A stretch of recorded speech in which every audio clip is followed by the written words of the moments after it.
Bledsoe was arrested. Patrick Montgomery was in court. Jonathan Manapa will stay in federal custody. No, I don't take responsibility at all. Hey everyone, welcome to the show. So Georgia resident Bruno Cua posted on social media in the days leading up to the Capitol attack. He was advocating for violence. He was saying things like, quote, "They know they can't control us if we are armed and dangerous. I don't know who needs to hear this, but they can't arrest all of us. Do not back down and do not be discouraged. Show up and be ready to fight. This really is our 1776. He also wrote, quote, "If they vote for Sleepy Joe and Commie Kamala, we break down their doors and take our country back by force." Also, quote, "Washington, D.C., January 6th, bring your guns. We're going to need them. It ain't illegal if there's an army of us. Bring your guns," all in caps, "all of them." He also said that they wanted, quote, "the blood of politicians split," which I think he meant spilled. He also encouraged others to bring, quote, "pepper spray, tasers, baseball bats." Also, in a private message on Instagram, Cua wrote, quote, "We can storm the freaking Senate/House. And then, quote, "That's why I keep saying to bring guns." So on January 6th, Cua carried pepper spray and a baton onto the Capitol grounds. And when he reached the Lower West Terrace, he was seen on video. He was screaming at an officer. He was threatening him with his baton. And then Cua illegally entered the Capitol. Alarms were blaring as he entered, and he was seen waving his baton at another officer, and he was screaming at him as well, while this officer tried to create a police line to block the mob's entry. So after reaching that police line with others, Cua waved for others to come, like follow him, and he made his way through the building. He was pulling on doorknobs, he was pounding on the doors and kicking them, and as he's doing this, he yelled, quote, "This is what happens when you piss off patriots." Also, quote, "Where are the swamp rats hiding?"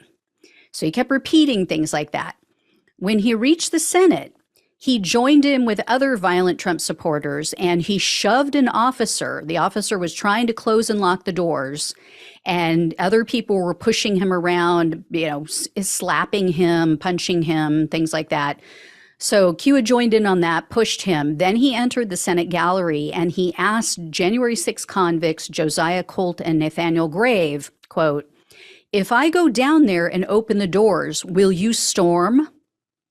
So after they agreed, Cua jumped to the Senate floor. He walked over to the Senate dais, and he sat in the VP's chair and put his feet up on the desk.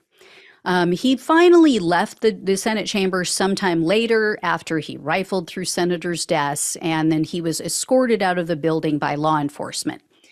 After leaving the Capitol grounds, Cua continued to brag to others in messages. He was saying things like, quote, "We made them wish they were in hell," and, quote, "We are taking our country back by force."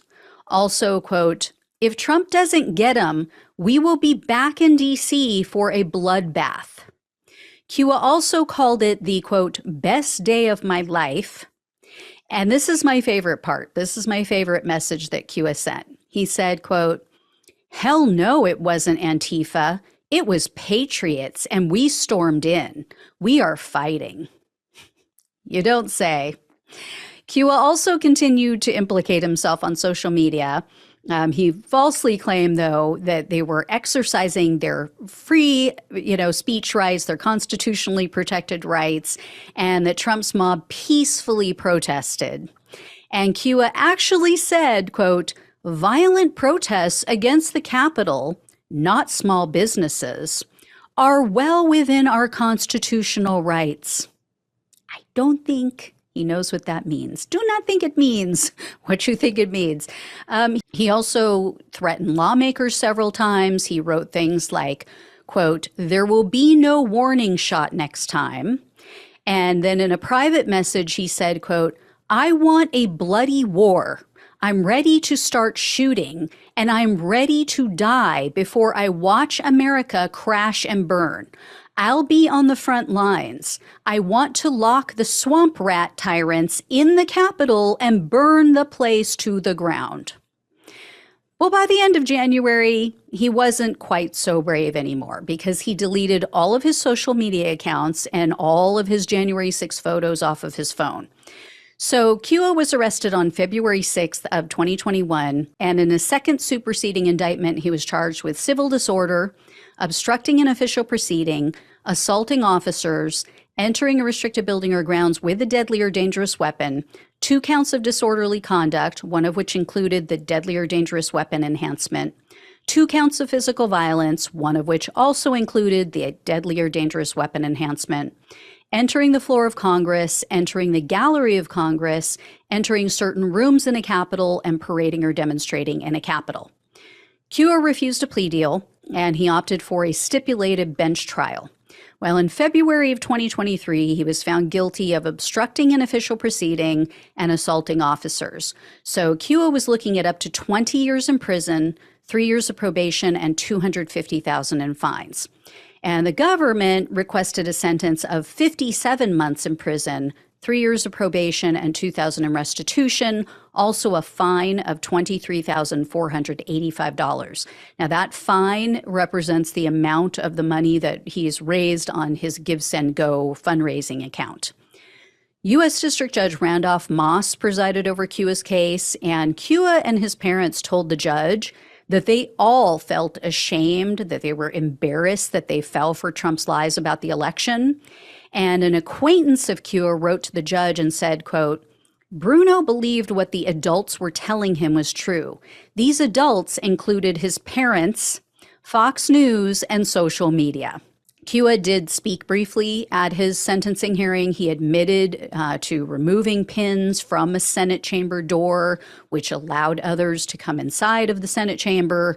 And he told Judge Moss, quote, everything that happened that day should never be viewed as anything other than an attack on our democracy. The judge told Cua, quote, your time in the Capitol was relatively brief, but in that time you accomplished a lot of bad. He also said that Cua would have to swallow some, quote, tough medicine. But then in the end, he said in making his sentencing decision that his age factored into it, meaning Cua's age, not the judge. He was 18 at the time of the Capitol attack.